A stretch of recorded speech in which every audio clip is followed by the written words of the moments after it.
Well, hey everybody. This is Randall, and this is going to be my first motorcycle video that I think of. Anyway, this is my motorcycle. It's a 2021 Honda Goldwing DCT Tour. It's pretty stock. I've added just a couple of things on it recently to make riding a little bit more comfortable. Added these floorboards from Gold Strike. It's Gold Strike highway boards, so I can stretch my legs out. Great machine. I've already ridden it, back and forth to the lower 48. I've ridden all the way to Key West on it once. Pretty comfortable machine. A lot of people complain about the seats. I don't complain about the seat. The seat feels fine to me. I've looked at replacing it just to get a different style of seat, but yeah, it's comfortable to me. I guess I'm almost packed. Right here, I will put my cooler and put my food and drinks in that. And then this case over here, it has like non-essential items, things I hope I never have to open. And the reason I put it on the left side is because when the bike is on the kickstand, the bike is leaning to the left. So this is like the least side that I want to get into. Stuff kind of dumps out of it sometimes, but there is a liner in there, a saddlebag in there. So most of the stuff in there, I've got a first aid kit, a tire repair kit, plug kit, air compressor, and a first aid kit, and I think a towel. In the back here, in the trunk, is basically my laundry. I don't pack a lot. In the past, I have packed a lot. I'm terrible at just overpacking. I way overpack. So I wear a riding suit, like an all-weather riding suit, and I'm in it all the time that I'm riding the motorcycle, so I really don't need a lot of clothes. So I've got like a pair of tennis shoes because I wear my riding boots, and some might want some tennis shoes. I've got one pair of jeans in here, 2 t-shirts, clean socks, undergarments, things like that, t-shirts and things. I love this stuff. It's the Honda Pro line, Pro Honda, whatever, spray cleaner and polish. This stuff is like the knees bees. I can't get enough of this. I go through cans of these things in the summertime.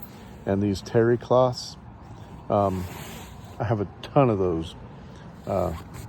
I get laughed at because I have so many of them. I can even carry them in my car. But I like to keep the bike as clean as possible.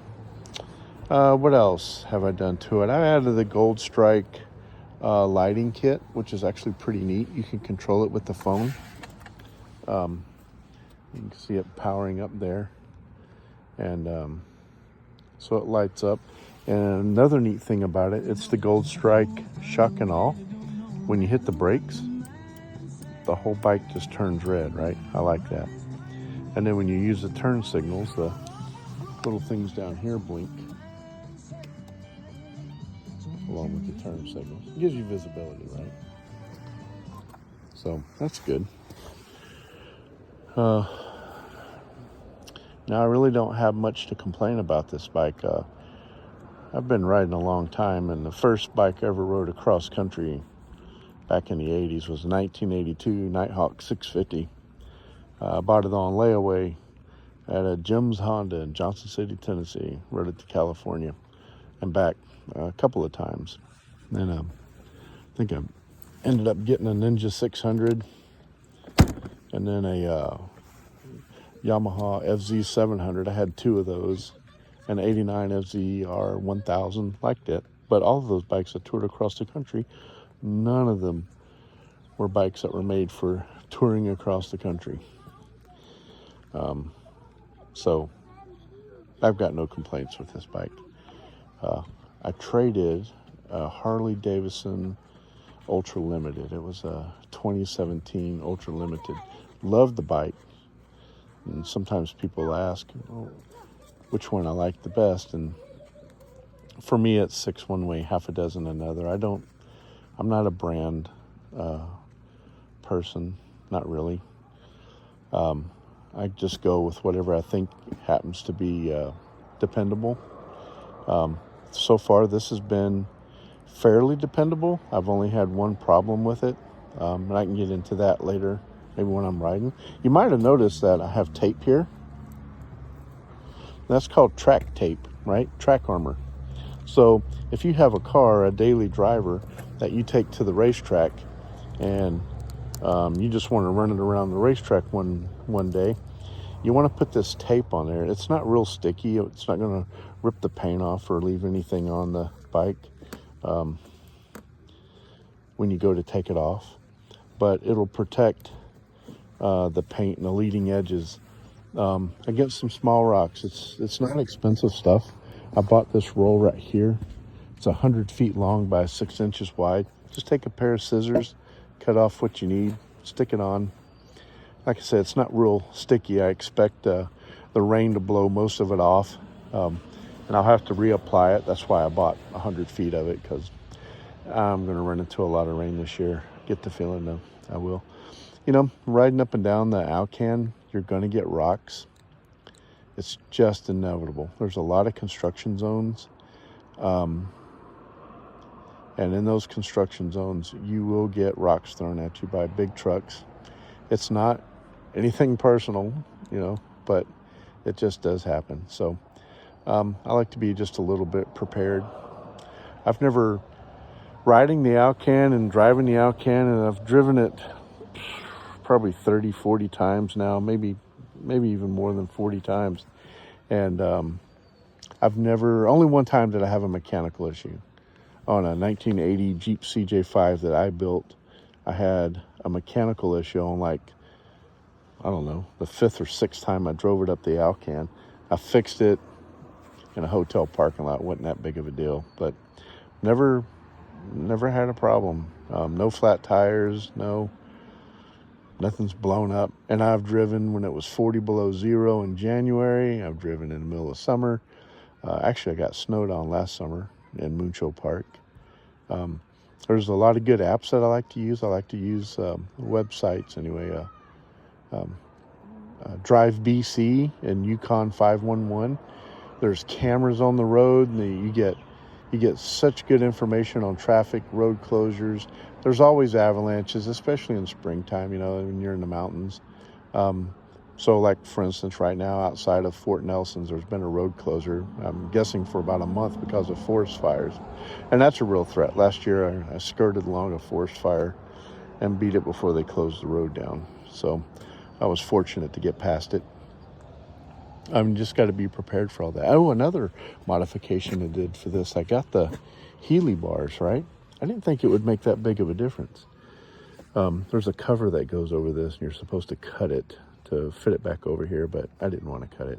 It's fine. But it moved the handlebars back like an inch and up. Whatever the width of this piece of metal is, a half inch, maybe quarter of an inch. That made a heck of a big difference. I did not believe that it would, but it really did. It brought the handlebars back. I'm kind of a short person, maybe 5'7", 5'8", a little on the heavy side, a lot on the heavy side. And so reaching the handlebars, I've always felt like I had to lean forward a little bit.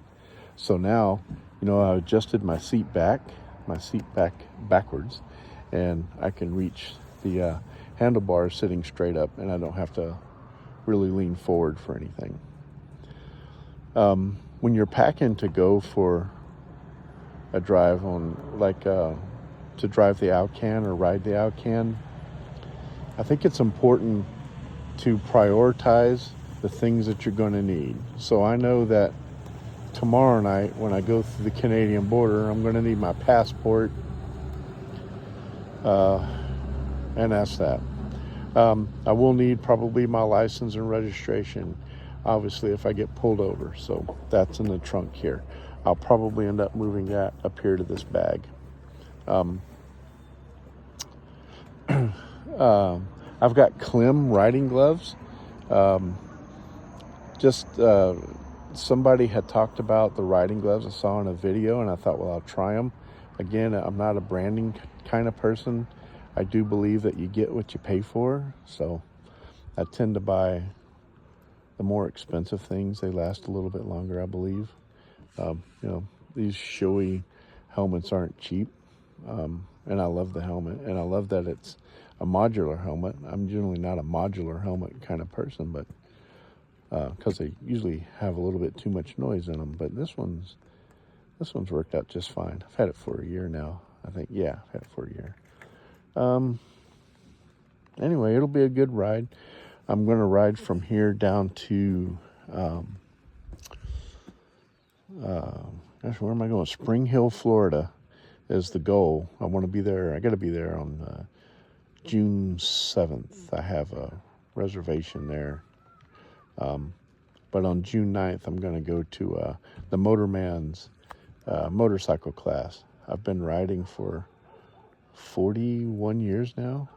Pretty solid riding too. I haven't taken too many breaks, and I've never had a motorcycle class. And it is hard to ride real slow, and that's one thing I do practice. So I hope to go down there, learn some things, and then I'm gonna make my way over to Texas. I'd like to go to Central Texas to one of the other motorcycle schools there. Another motorman, retired cop. So anyway, that's my plan this year. That's what I hope to get accomplished. And I hope to make some videos along the way that we can, you guys can follow along and see how it goes. Thanks, and talk to you later.